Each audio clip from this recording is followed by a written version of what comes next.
On the right is the Fujitsu Quaderno for the remainder of this video, and we will have some logos so you'll understand what you're looking at. On the left is the Remarkable 1.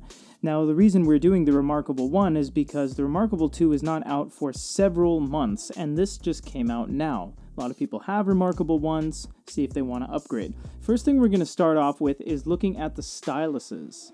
The Fujitsu stylus right out of the box needs to be charged via micro USB. We understand that that is a little inconvenient, but it boasts a lot more features than the Remarkable stylus. This is completely made out of metal, and you have both an eraser button and a highlight button.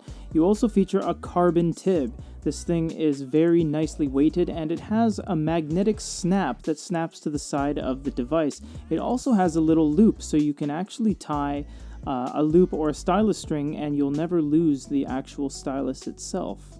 The Remarkable stylus is incredibly simplistic. It's made completely out of plastic, as is the nib. It doesn't have any buttons whatsoever, or even an eraser at the back.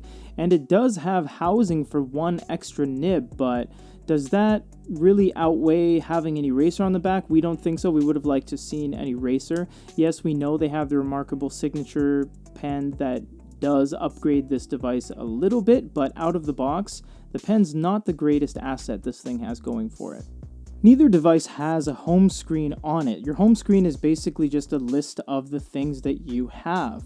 You can tap in the top left corner on the Remarkable and get notebooks, PDFs, ebooks, favorites, list, trash, and settings. Settings will have various different things here: storage, security, handwriting conversion, keyboard, accessibility, etc. We'll show you the handwriting recognition when we get into the note-taking experience. And if you do want to see each individual review, you can go to our YouTube channel. On the Fujitsu, you have to tap the top button and all of this shows up. You have return to documents, schedule documents, create new notes, settings, etc.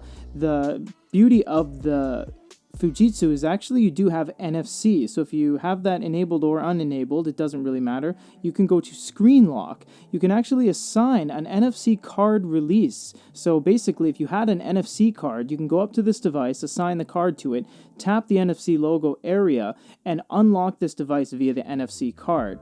The Fujitsu is a lot safer in that regard, and it's usually more catered towards professional scene, so legal institutions, medical institutions, etc. Things are very secure on this device. You can't even access Wi-Fi from the device. You actually have to use a computer Fujitsu downloadable application in order to connect to Wi-Fi on this. Because both of these devices' UI actually follow any file you put on here, be it a PDF, your notes, etc., you get the same bar on the left and you get the same bar on the top on the Fujitsu. So we're going to save that till we get to the note-taking experience. We're just going to look at what we can do on the PDF itself. You do have pages left and right. You can use the physical buttons on the Remarkable to change pages.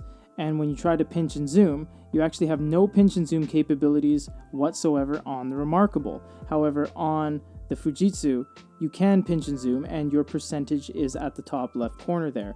When you try pinch and zooms on the Remarkable, doesn't matter if you double tap, doesn't matter if you pinch and zoom, nothing actually happens. You do just get those pages left and right.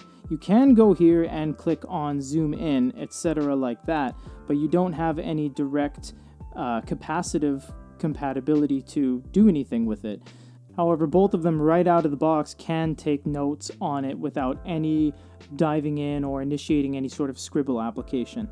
An advantage that the Fujitsu has over the Remarkable is that you can actually not only pinch and zoom, but once you're in your zoom level, you can highlight text 11 times, 11 different shades of grayscale. And you can see each time it gets a little darker and a little darker. And you can do that by holding the highlight button, and you can go over as much as you want, and it's very, very quick and it's very, very instant. This is a very nice feature to have. The note-taking experience is undoubtedly the most important part of these devices, and basically the reason you'd buy it. We'll start on the Fujitsu. You can draw, you can write. Everything is very nice. This has a very, very good paper-like feel. You also have the eraser button where you can basically erase anything you draw. Make a mistake, go ahead and erase it. That is something that the Remarkable actually doesn't have because there's no eraser function on the pen. You have to do something on the UI. We'll show you in a second. Now, the Remarkable does have pressure sensitivity, but the Fujitsu does not, so you are stuck with the line length that they actually give you. But you do have 5 different levels of thickness. You do have 2 colors as well, so you can see the blue lines will be black and the red lines will be gray after you let it render. This is good for grading papers, making notes and circling things and maybe signing documents or pointing to where you need to sign. And when you export, all of this will be blue and all of these will be red. You do have some other things here like eraser size as well, and you have a zoom button where you can actually circle where you want to zoom. It's all very quick, and then you can make very, very detailed drawings from here. Now, the beauty of this is that although you don't have that pressure sensitivity, you can zoom in over 1000% and make these little tiny details like so. And then when you zoom out or exit, you have achieved a level of detail that you would not have achieved with any pressure sensitivity or any user interface zoom element that any device would have. One more thing we want to show you is area selection. So you can actually isolate certain elements on the page like that. You can move them around, you can cut them, you can copy them, you can press done, you've just moved them. If you've drawn something very intricate and you don't want to draw it again, you can actually isolate that. You get the whole thing, you can copy it, and then you can go up to the element here and paste it, and then you've just copy and pasted and duplicated everything that you've just drawn there. The Remarkable, however, has way more options. We have a ton of different pens: ballpoint pen, fine liner, marker, pencil, mechanical pencil, paintbrush, highlighter. And the beauty of pencil, we'll just show you, is not only is it like a normal pencil, if you hold it on the side, you can actually do shading. And if you hold it very lightly, you can see we're just dusting the page. That is an actual mark. Or if you press a lot, you'll make it really dark. This has full pressure sensitivity and it has angular as well, so it registers when you've done that. You have a whole bunch of stuff here. It's all very useful, and you have 3-stroke defaults as well, although again, there is pressure sensitivity. The eraser leaves something to be wanting because you don't have that instant eraser on the back. You'll always have to go in here with several inputs. So if you're drawing, you'll actually have to input once, input again, select the thing you want, and then erase accordingly. It is a little bit of a drawback at times. So if we make our box here, what we can actually do is something that almost no other device does, is layers. So if we add a layer like that, you can see I can color in my box like so. And if I actually choose delete, and I delete an area, it's actually not going to affect the layer beneath it because we are adding different layers now. This is very useful because this is showing a lot of portable Photoshop techniques and features that many devices do not have at their disposal. You also have area selection, so you can select that, and then you can expand it, you can rotate it, and you can copy or cut. And then you save it to the clipboard. We're just going to clear that for now. So all that is very, very useful stuff. So this thing is a kind of an all-in-one photo editor on the go. Now you will have to get used to the layers because if you're thinking you can delete everything, you'll have to go back and forth to each respective layer and work on that part. So what we're going to do now is just select a ballpoint pen and type in hello.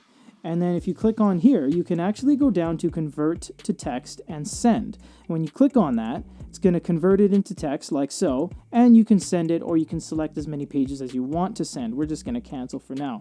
You get a few more things like new page, switch to landscape view. You can add layers as we showed you before, live view, and send by email.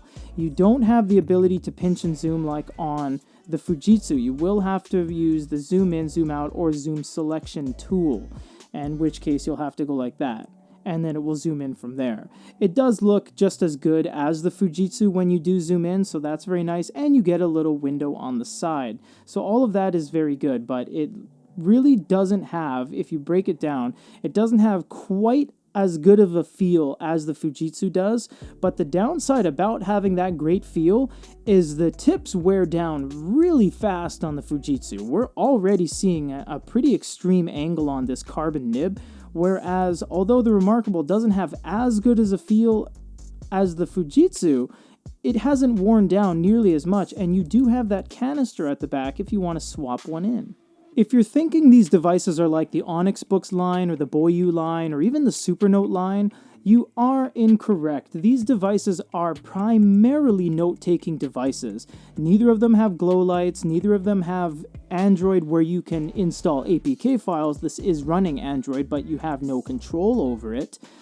They're basically one-trick ponies, and that's not a bad thing. It's a good thing because it's note-taking centric. There's a few extra things it can do on the Remarkable, like ebooks, PDFs. You have PDFs on here as well. You can import from ScanSnap. You get that NFC card reader feature. Those are all little bells and whistles. You want to buy these for note-taking feel, note-taking responsiveness, and basically you want it to be a one-use thing. You want this to be good at note-taking, you want this to be good at drawing, and they are in their own regard. If you guys have any other questions, comments, or concerns, let us know. For a comparison between the Fujitsu Quaderno and the Remarkable One, this is Peter.